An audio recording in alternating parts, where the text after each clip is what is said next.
Armored vehicles approach the Ukrainian town of Toshkivka as smoke rises from buildings in this drone video obtained by Reuters. Moscow's separatist proxies claim they have captured the town, which lies just south of Severodonetsk, one of the main battlefields of the war. Reuters could not independently verify the authenticity of the video or the date it was filmed, but did verify the location via satellite imagery. President Volodymyr Zelensky warned in a video message Sunday that Russia is looking to step up its attacks. The war has entered a brutal attritional phase in recent weeks.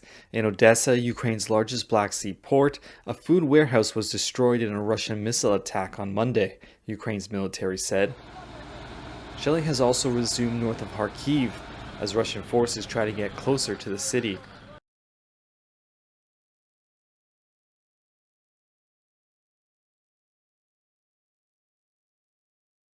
It's the biggest strike in modern history in over 30 years here in the United Kingdom across all 4 nations, and it's a real double whammy for Londoners because there's also, as if the 40,000 union workers that have walked out today across the railway network in the United Kingdom, you add 10,000 union members who've walked out on the London Underground, or as Londoners call it, the Tube. So real rail misery for many people. Of course, the public being told, do not travel unless it's absolutely necessary.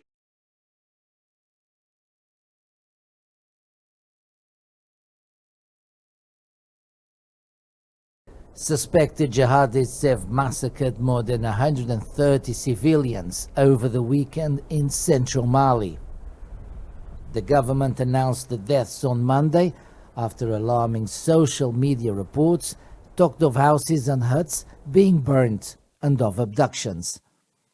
Local officials described scenes of systematic killings by armed men in Diala Sagou and 2 surrounding towns in the Banka Circle, a hotbed of militant violence. Since 2012, that Mali has been rocked by an insurgency by groups linked to Al-Qaeda and the so-called Islamic State group, plunging the country into crisis.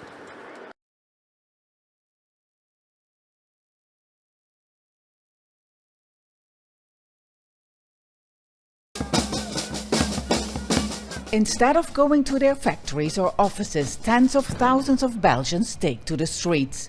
Unable to cope with dramatic price hikes, they hope to send a strong message to their government.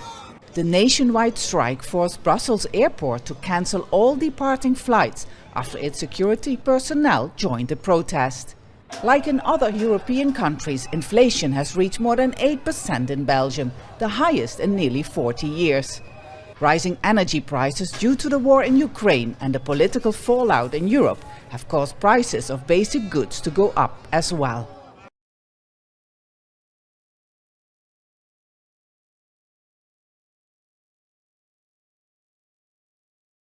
From a kitchen knife in a glove box to daggers and switchblades in people's pockets, even Japanese shuriken.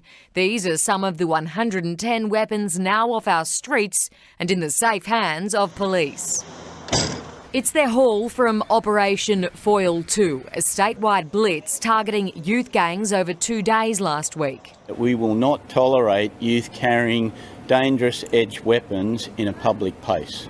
Officers patrolled train stations, shopping centres and parks, determined to wipe out knife violence before another young casualty in Sydney's so-called postcode wars. Right now, police are following new leads in their hunt for the person who killed 17-year-old Uwati Falatolu at the Easter show in April.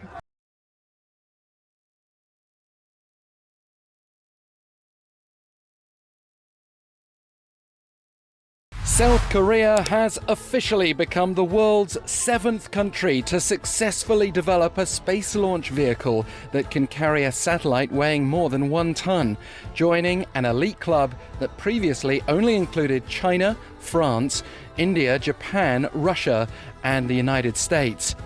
That's because this country's homegrown Nuri space rocket finally enjoyed a successful launch today, carrying with it multiple satellites, as the Ministry of Science and ICT announced that the 200-ton rocket lifted off as planned from Nuri Space Center in the southern coastal village of Gohung at 4 p.m. amid favourable weather conditions. The Nuri was loaded with a performance verification satellite, as well as 4 cube satellites developed by local universities for academic research, along with a 1.3-ton dummy satellite.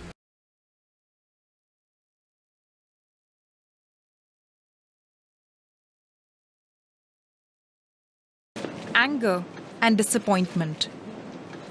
For these same-sex couples in Japan who petitioned for their right to marry, the Osaka District Court's ruling has come as a shock. The court rejected the petitioner's claim that a ban on same-sex marriage is unconstitutional and against the right to equality. It admitted to the need for public and parliamentary debate on the rights of same-sex couples, but stopped shy of taking a stand in favor of them.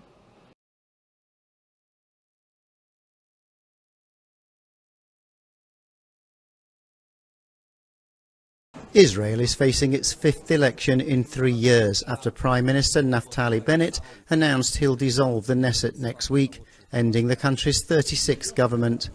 It follows months of trying to stabilise a fractious coalition made up of 8 ideologically disparate parties. My friend Foreign Minister Yair Lapid and I decided to work together to dissolve the Knesset and hold elections at an agreed time, at the same time transferring the power in an orderly manner and ensuring the national interest of the State of Israel.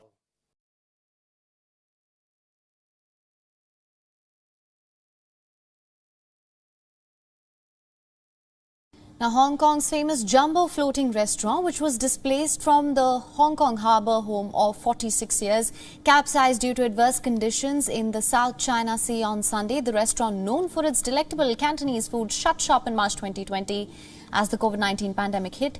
And just last week, Hong Kong residents said that their goodbyes to the iconic Jumbo seafood restaurant as it was towed away by tugboats. Many people flocked to the city's Aberdeen harbour to take photos and bid farewell to the landmark resembling a Chinese imperial palace. The floating restaurant that has hosted celebrities such as Queen Elizabeth II and Tom Cruise was sinking in financial losses since 2013. As per the restaurant's owner, the vessel had acquired all relevant approvals before the trip and was to stay at an undisclosed location waiting for a new operator. Unfortunately, it sank near the Parcel Islands and began to take on water.